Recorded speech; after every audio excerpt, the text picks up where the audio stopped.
How's it going, everyone? Welcome to Dark Souls Easy Mode. I'm Bryce with TechNet Gaming, and today we're going to turn this game into easy mode for you. Now, me personally, I'm a filthy casual. I don't really make content or stream. I'm just kicking this up for the first time for my brother and his channel. I've really enjoyed Dark Souls, but I realized that Dark Souls isn't as hard as people make it out to be. It really is just a little bit of knowledge, and if you know what options to choose, you can beat this game on what I call pretty much easy mode. You're going to walk through most of this game without a challenge. Why do this? Well, let's say you're doing a gaming pilgrimage, or you just want to put that notch in your belt to say you beat the game, you did it. There are other 100% walkthrough comprehensive guides out there. There's a really good one by a YouTube streamer named Fighting Cowboy. I highly recommend that one for afterwards. But he goes through the whole game. We don't want to go through the whole game. We just want to beat this game as easy as possible. That being said, there's a few things before we begin that you need to understand. All gear and weapons are viable. We will be using some very specific options for this game, but for future run-throughs or for your New Game Plus run, feel free to pick up a weapon, see how it moves, try it out, go from there. This is not Skyrim where you can't wait to go from iron to steel to Daedric to dragonbone, etc. So if you find a weapon and you like that weapon, you can upgrade that weapon, you can beat the whole game with that weapon. For the next part, rings matter. For easy mode, we will be acquiring and swapping between a few different rings. And on that note, shields matter. For easy mode, we'll be acquiring and swapping between a few different shields. A lot of ways, shields and rings both give you extra abilities to play with and different utilities, and so it's almost as if you have 3 ring slots between your shield and your 2 ring slots. Another thing is stats matter. Stats cannot be respec'd in this game, and we need to be conscious about what we choose. So I'm going to provide in the description and in the walkthrough online on the website a comprehensive guide of what stats you want to level when and what order. I highly recommend you reference that every time you're choosing a level, because if you make a wrong move, you are going to waste that level and you're never going to get that back. And to level up, it of course gets progressively more and more expensive every time.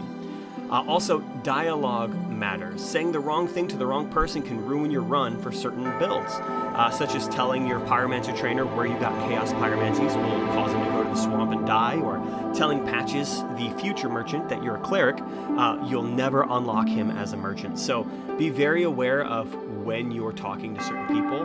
This guide will cover what to say to who to follow this guide. Order of operations also matter. This game can be beat in almost any order, but doing the incorrect order will lock you out of certain NPCs and items.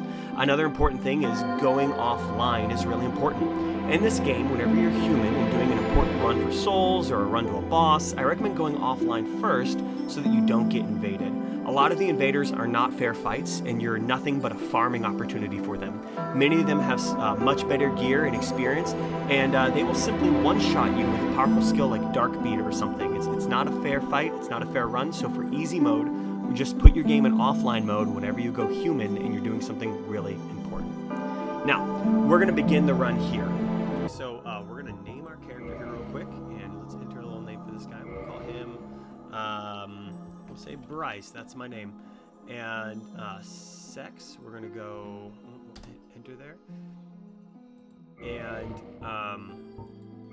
is it saying my name as an ask? Anyways, we're gonna be a male. Funny enough, I did just recently see a video where it was saying that there is a slight difference between the animations for male and female.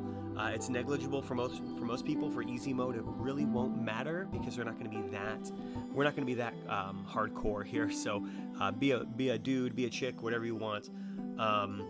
Now, for the sake of the build, we are going to go with cleric, and that is because one of the main spells we're going to use in the game requires 25 faith. And this is as close as we can get to 25 faith. It starts at 14 faith, and it starts us at level 2. Every level is going to require more and more souls to level up. So getting a stat like faith at 14, so we need 11 levels of faith. That is going to be easier for us starting at level 2 with that. So I was originally wrote this guy to have a start with the warrior because he starts with the heater shield and some decent armor. However, armor's really not that important, not really outside of a few key sets, and the shield is easily obtainable throughout the run, so it's actually better to get to go cleric. Gift, very important. We're gonna go master key. Physique doesn't really matter, but I like to make my guy look kind of like a football player. Face, look at that cute little baby face, doesn't really matter. Just a commoner. Hair, doesn't really matter. I like bald because undead with hair looks kind of weird. And then doesn't really matter. Okay, so I'll switch to controller now, and we're going to accept these changes. All right, and that is the basics to starting a character and some important things you need to know about Dark Souls. We'll go ahead and we'll skip through some of these dialogue options, and when we come back, we will begin our run. So join me back in a little bit, and we'll get that going. All right, peace.